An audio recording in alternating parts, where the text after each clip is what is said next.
Hola compañeros, rebeldes, capitalistas, espero que estén bien y veo que alguien lo acertó en el chat. Aquí estábamos esperando a Josh, no sé dónde está desaparecido, así que vamos a empezar el video de todos modos. Vamos a sumergirnos directamente en lo que tenemos, muchos datos de inflación de Estados Unidos. Vamos a analizar exactamente qué está sucediendo y luego daremos un paso atrás para tratar de determinar lo que probablemente sucederá con el CPI o el PCE o cualquier métrica de inflación que quieran observar. Vamos a intentar pensar en lo que eso va a hacer, al menos en términos de probabilidades. Les daré mi caso base, pasando a 2025. Así que tenemos la pantalla compartida, configurada. Hagámoslo.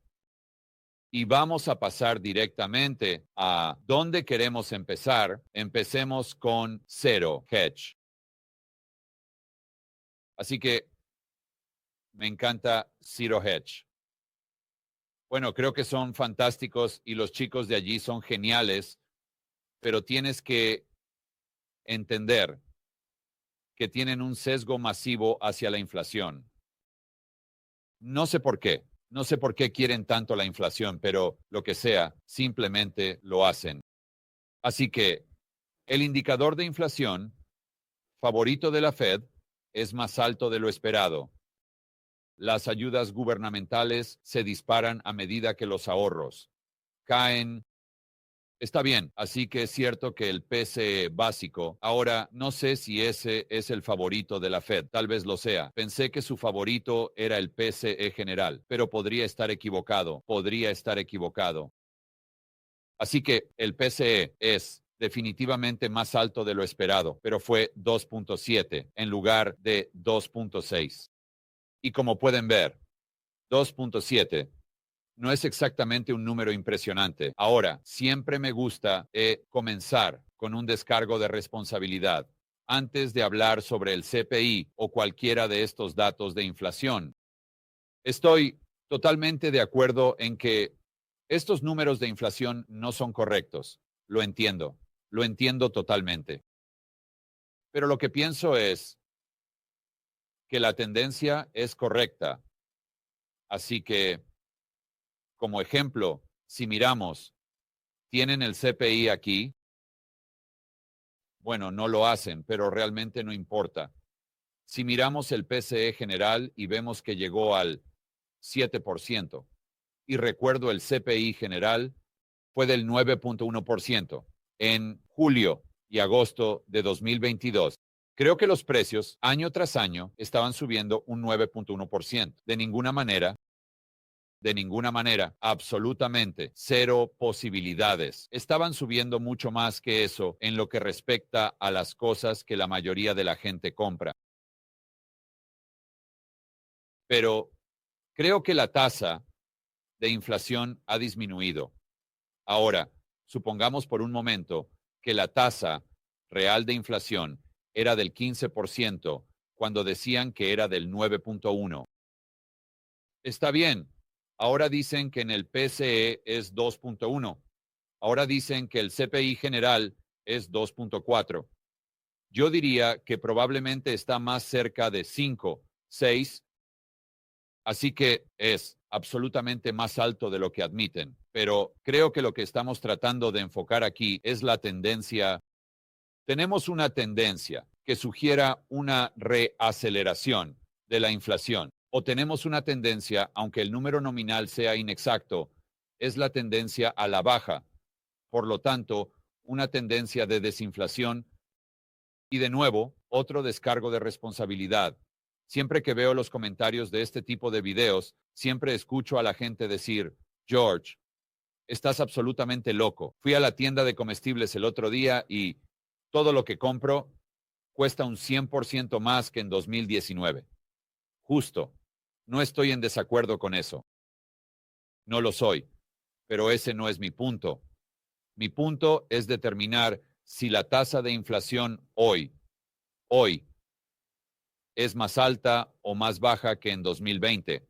Y luego, ¿qué es lo que probablemente sucederá con la tasa de inflación hacia 2025? Bien, Ahora que hemos dicho eso, volvamos al artículo de Zero Hedge. Así que es cierto que el PCE subyacente un poco más alto, 2.7 en lugar de 2.6. El PCE general aumentó 0.2 mes a mes, lo que arrastró hacia abajo el año sobre año a 2.1%.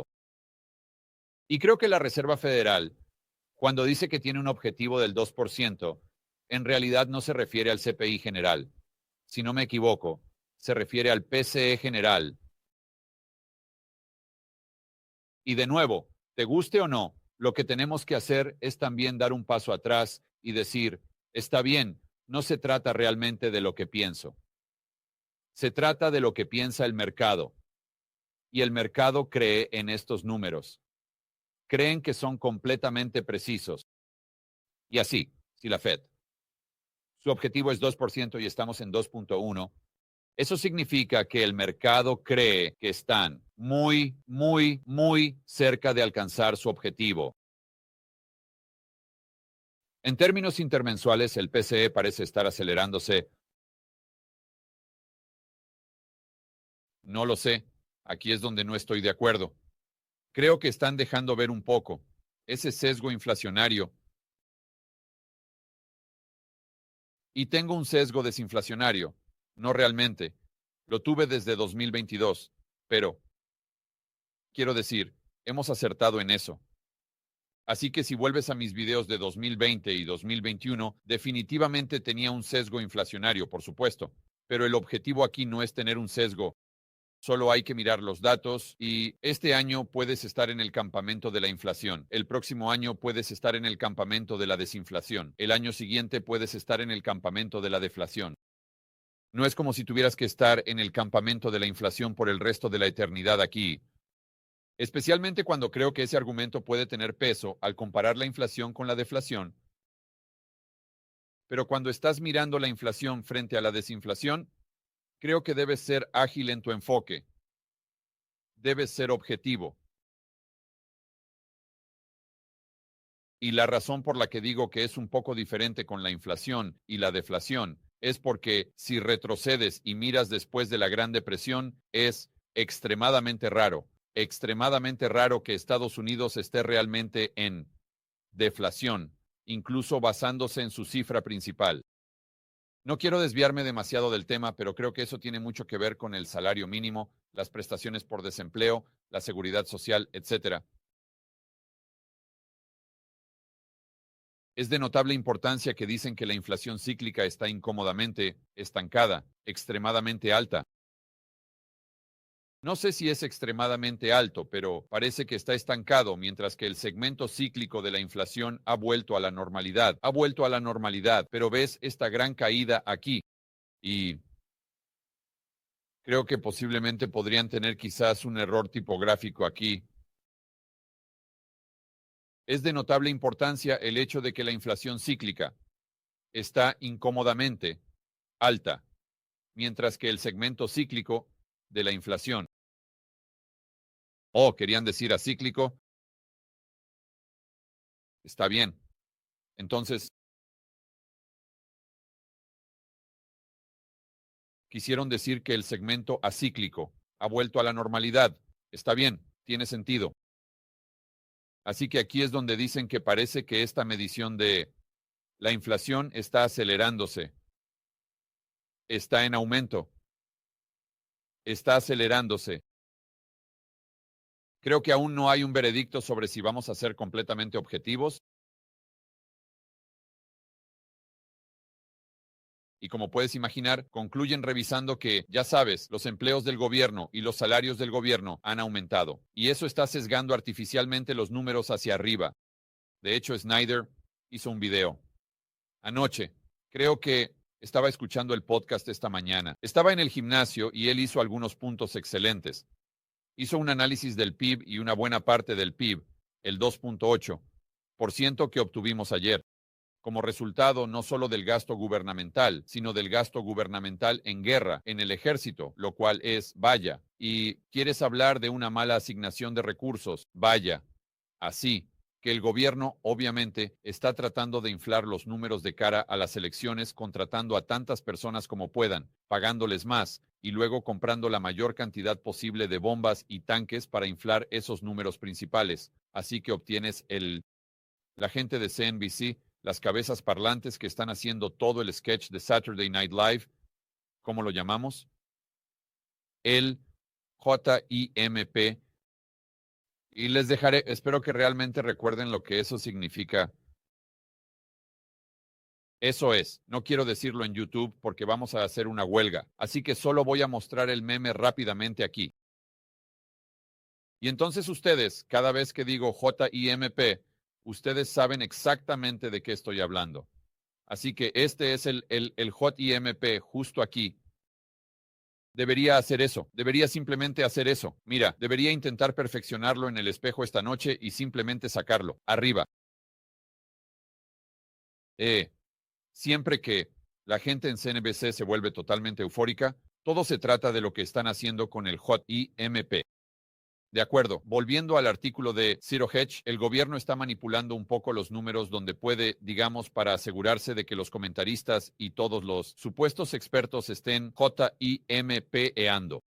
Si esa es una palabra, muy bien, ahora repasemos lo que está sucediendo en el resto del mundo.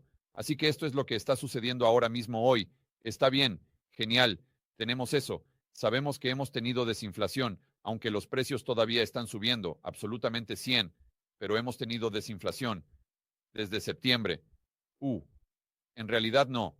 Creo que desde julio, disculpen, de 2022. Entonces, ¿qué es lo que probablemente veremos en Estados Unidos de cara a 2025? ¿Cuál sería mi caso base? Y de nuevo, no hay certezas. Solo hay probabilidades. Quiero asegurarme de que eso quede claro. Pero lo que me gusta hacer es mirar las razones por las que tuvimos inflación en primer lugar. Así que hablamos de eso en un video el otro día. Creo que en realidad lo discutí en una pizarra, así que no voy a insistir en lo mismo. Pero muy rápidamente nos encerraron en una jaula.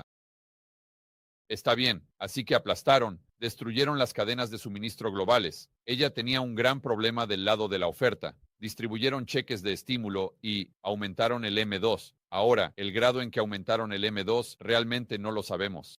Así que fue una combinación de la Reserva Federal comprando a entidades no bancarias y personas utilizando su línea de crédito.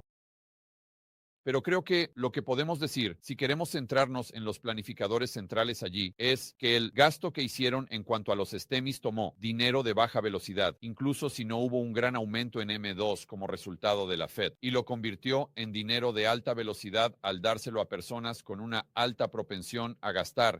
Está bien, y luego tenemos la cadena de suministro. Entonces, si miras todo eso, ¿cuáles son las probabilidades de que eso vuelva a suceder? En 2025, creo que es bastante bajo. Creo que para lograr eso necesitaríamos otro, digamos, planificado. No puedo decir esa palabra en YouTube tampoco. Ustedes saben de qué estoy hablando. Necesitaríamos otro. Lo llamaremos el Plan Klaus. Necesitaríamos otro Plan Klaus actuando como titiritero allí para encerrar a todos en una jaula en 2025. Y luego, también necesitaríamos ver que el gasto del gobierno se enfoque más en STEMIs en lugar de en bombas que caen. Porque las bombas que caen realmente no, ya sabes, si tienes 100,000 millones yendo a Zelensky, eso probablemente va a su cuenta bancaria panameña. No va a estar circulando aquí en Estados Unidos, por lo que probablemente no aumentaría demasiado la velocidad. Entonces tienes M2. Y, de hecho, ahora mismo la Fed está haciendo QT. Así que eso va a ser un lastre para M2. Y además tienes a los bancos con el crédito bancario casi plano. Y no veo cómo se puede obtener un aumento de M2 que pueda llevar a los tipos de inflación que vimos en 2021 y 2022 sin que los bancos colaboren. En otras palabras, sin que los bancos creen unidades de moneda, porque al final del día ellos son los que realmente controlan la oferta monetaria. Está bien. Entonces, dicho esto, lo que también me gusta hacer es mirar alrededor del mundo y preguntar qué está haciendo la inflación en el Reino Unido, qué está haciendo en China, qué está haciendo en Canadá, qué está haciendo en Europa. Porque, por lo general, quiero decir, si retrocedes a la década de 1970, verás que hay muy poca variación entre Estados Unidos y, digamos, las otras economías desarrolladas. Supongo que podrías incluir a Japón como un caso atípico, pero déjame mostrarte a qué me refiero.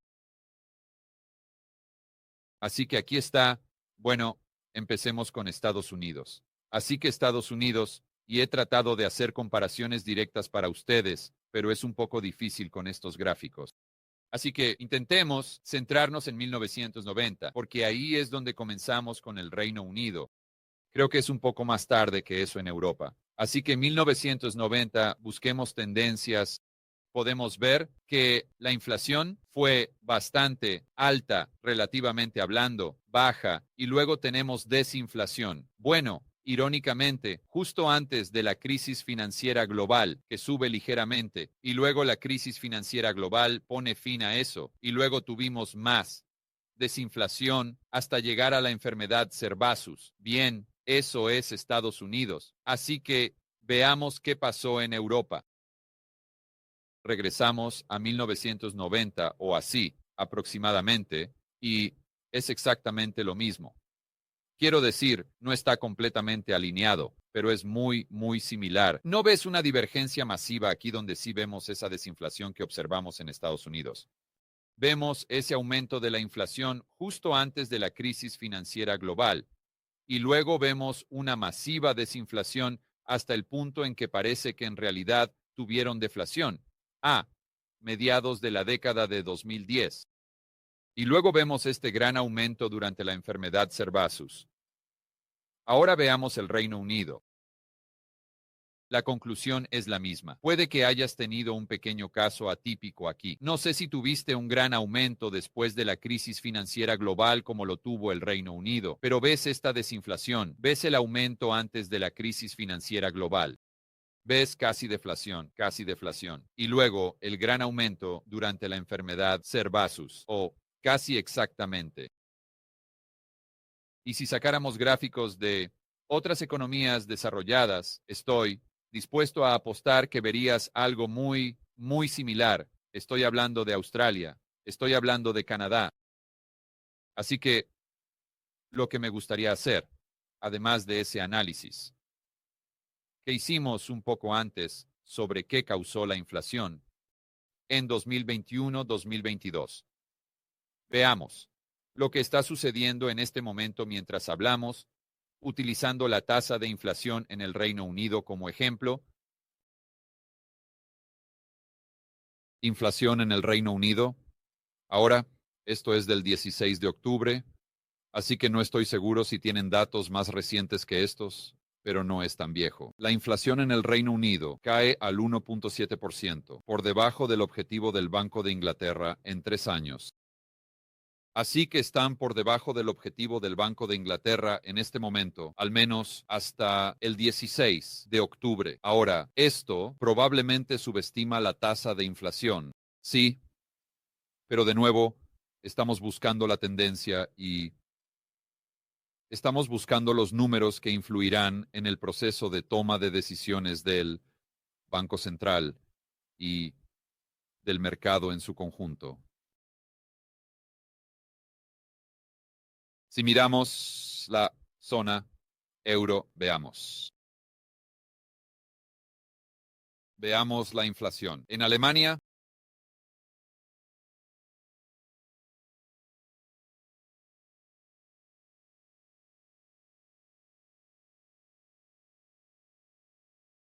está bien, esto fue en enero,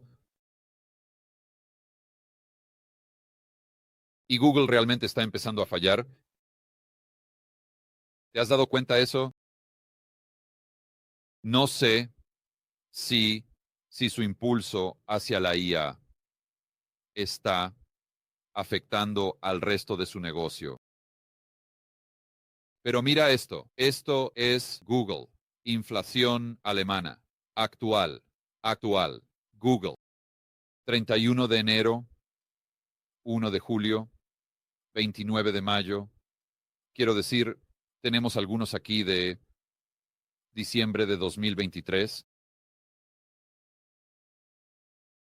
¿Qué? No lo sé. Tal vez solo sea yo. Tal vez solo porque estoy buscando en Google desde fuera de los Estados Unidos. No creo que eso deba importar.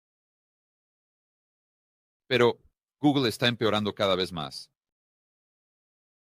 Así que está bien, eso fue una completa pérdida de tiempo. Su pequeño bot de IA aquí nos está diciendo que la tasa de inflación en Alemania es aproximadamente del 1.6%. Sé que tuvieron un ligero ajuste al alza, así que esto los acercó más a una recesión técnica.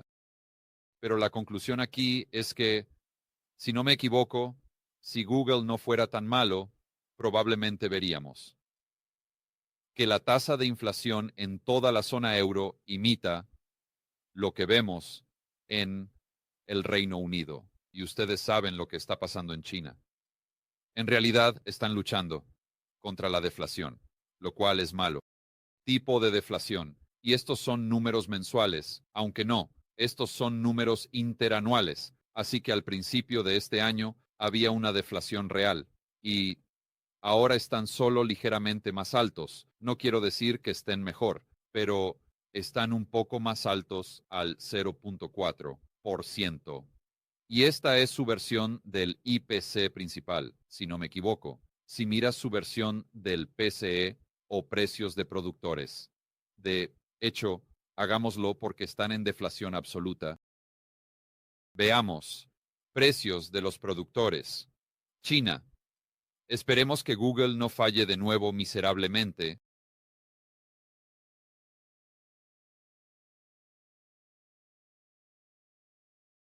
Sí, están bajando.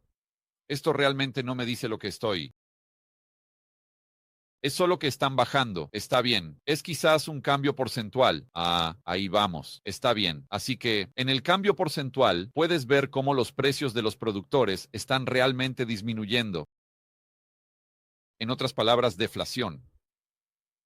Así que China es la segunda economía más grande del mundo. Tienes la eurozona. Tienes todas estas economías desarrolladas donde sus cifras de inflación general están en realidad por debajo de su objetivo del Banco Central, por debajo, muy similar a lo que vimos durante la década de 2010. Recuerda cuando estaban tratando de provocar inflación, en realidad estaban preocupados por la deflación y estaban tratando de aumentar sus tasas de inflación hasta ese objetivo del 2%. Entonces tienes que preguntarte, está bien, si la economía global está muy interconectada, Snyder siempre dice que está globalmente sincronizada. Esa es la terminología que utiliza. Sí, todas las demás economías desarrolladas están haciendo esto y China está haciendo esto. ¿Cuáles son las probabilidades de que los Estados Unidos hagan lo mismo? Especialmente combinado con el hecho de que creo que la probabilidad es baja de que, al entrar en 2025, tengamos catalizadores similares a una aceleración de la inflación como la que vimos en 2020 y 2021. Así que la conclusión aquí es que, si quieres mi escenario base, es que continuamos, que seguimos a la eurozona, al Reino Unido y a las otras economías desarrolladas, que seguimos viendo que el IPC general baja y probablemente va a caer por debajo del 2%. Y luego, lo que es probable que suceda es que haya una respuesta del gobierno a un aterrizaje brusco o una respuesta monetaria, fiscal, como quieras llamarlo, que luego se asemeje más a lo que vimos. Y eso nos lleva a la próxima ola de aceleración de los precios al consumidor, muy similar a lo que vimos en la década de 1940. Pero antes de llegar a ese punto, creo que vamos a pasar por más desinflación, lo que significa que, en mi opinión, el número principal del IPC probablemente caerá por debajo del 2% en 2025. Ahora, quiero darte una advertencia aquí. Nada ocurre de manera lineal. Y esta es una lección que he tenido que aprender de la manera difícil en los últimos 2 o 3 meses. Si quieres saber de qué estoy hablando, solo regresa a mi entrevista que tuve con mi buen amigo Brent Johnson. Y al investigar 2007, 2008 como ejemplo, no siempre. Pero a menudo se ve que el IPC sube antes de que ocurra el colapso. Así que, como ejemplo, cuando comenzaron a reducir las tasas en 2007, irónicamente, el 18 de septiembre de 2007, el IPC estaba alrededor del 3.5%, y si avanzas rápidamente hasta agosto de 2008, el IPC había subido a 5.6, hasta el punto en que todos estaban preocupados por la inflación. Y entonces se cae todo. Tienes el momento de Wild Coyote, lo húmedo y salvaje, así de rápido. Y en el transcurso de un año estás en un 2% de deflación. Y las tasas de interés en los fondos de la Reserva Federal al 0%, cuando en agosto se hablaba de posible aumento, las tasas de interés. Estoy usando el Wall Street Journal como un proxy. Así que entre ahora y los próximos 3 o 6 meses, quién sabe, puede el IPC general subir. Claro, le daría un lanzamiento de moneda. Pero si adelanto exactamente 12 meses, ¿cuáles son las probabilidades? Creo que las probabilidades son que veamos el IPC, o al menos en algún momento en los próximos 12 meses, por debajo de esa marca del 2%.